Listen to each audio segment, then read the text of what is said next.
Hi guys, it's Sophie and welcome back to another Doctor Who video. Today's video is I'm reviewing the 1996 Doctor Who second serial, The Daleks.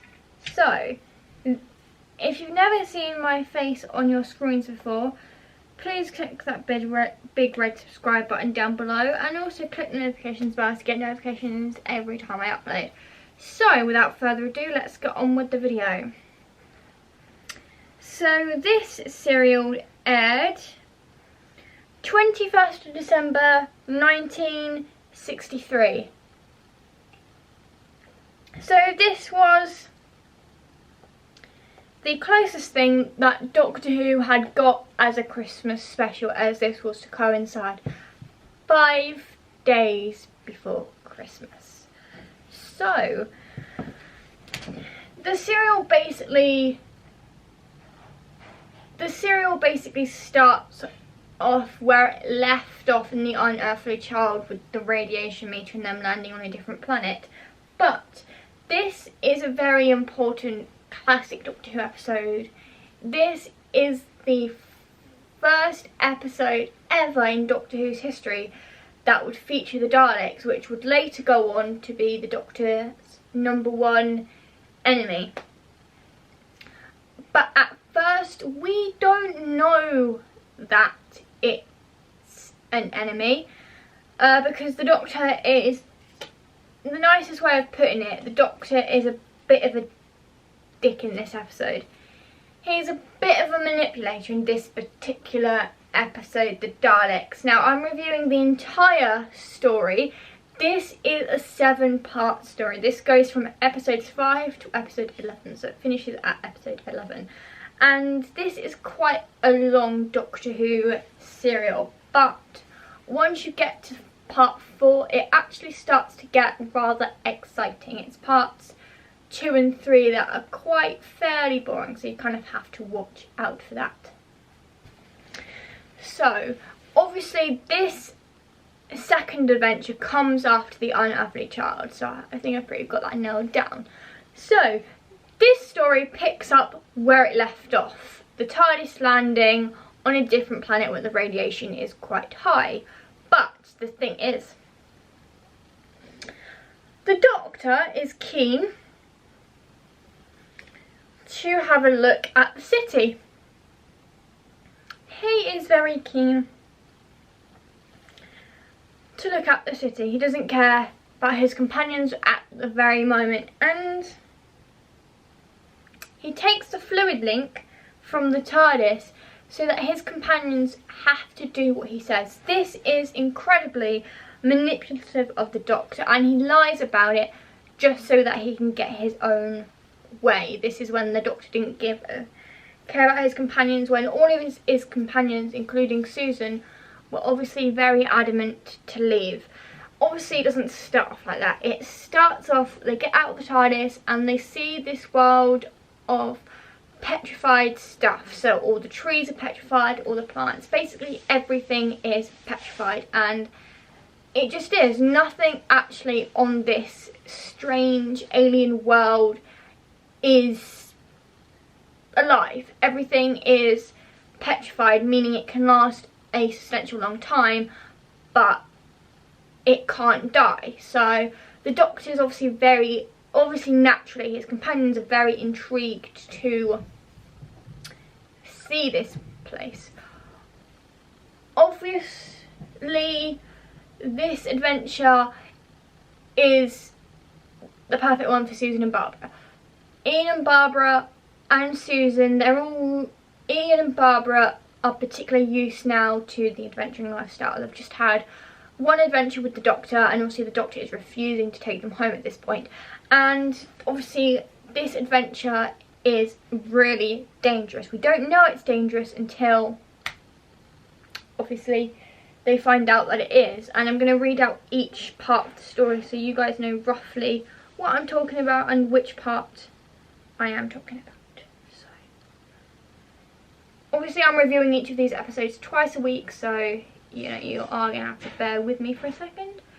But obviously Ian and Barbara are starting to get used to how the Doctor runs things, to how the Doctor is, to who he is. He's a Time Lord who can travel the universe. He's getting used to how the Doctor can do things.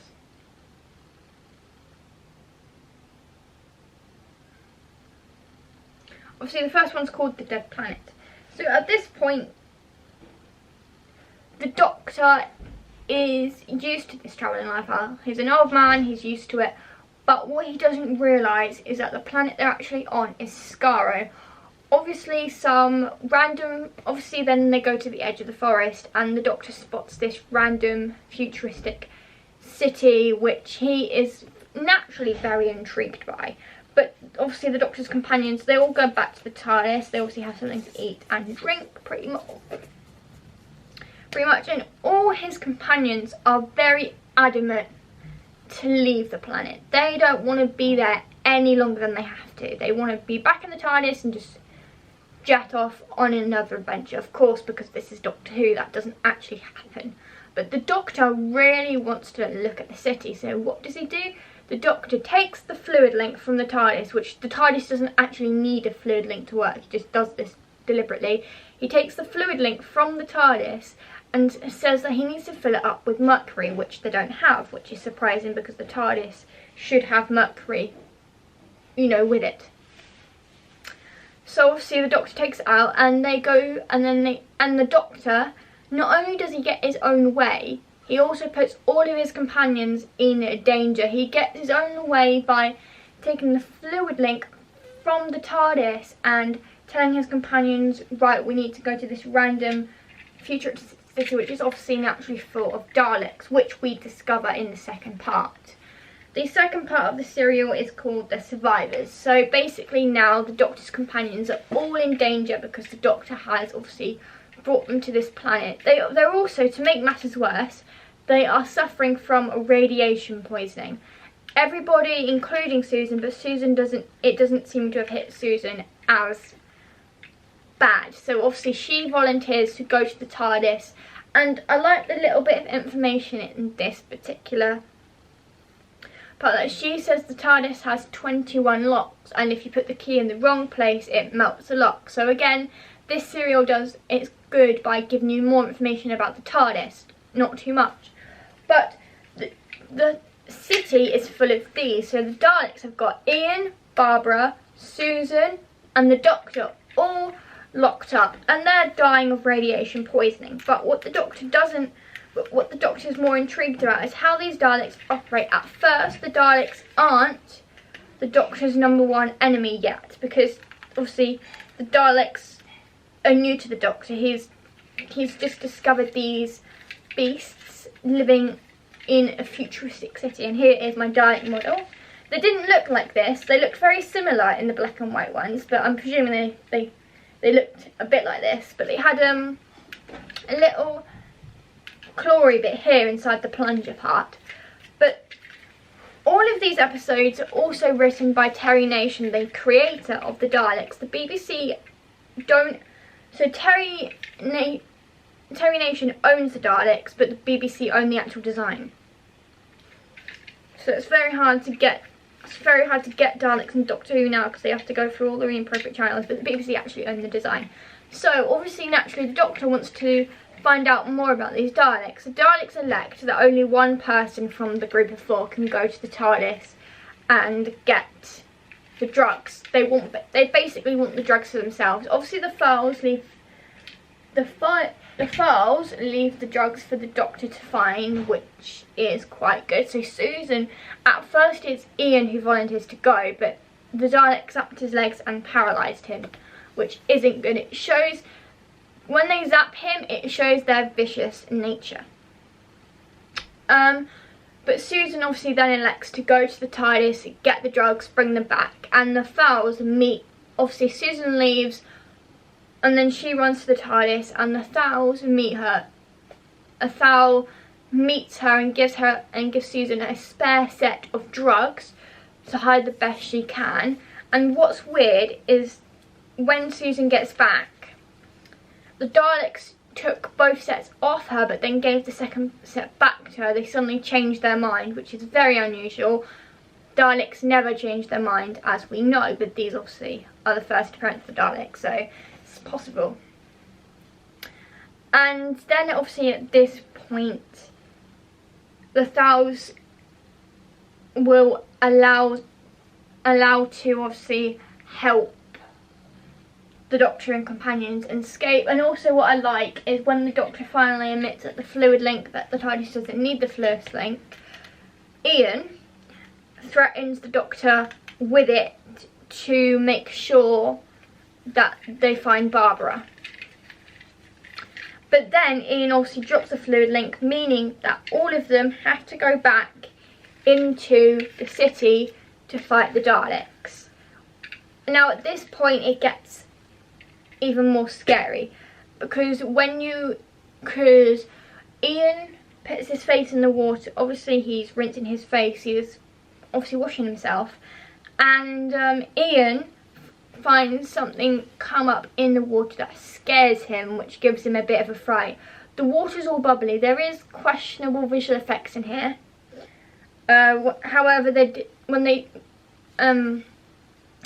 to escape the city, Ian gets into a Dalek, which has all the thumbs up from me. Actually having an actor playing a companion going into the Dalek is a brilliant thumbs up from me. So well done, Variety Newman, for adding that in.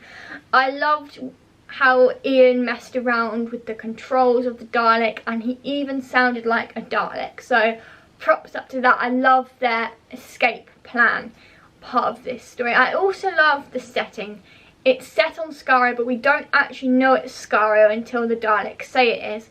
I love how this is the first introduction story of the Daleks. This is the first introduction story of the Daleks, which would then go on in the second series would the Daleks become the Doctor's #1 enemy.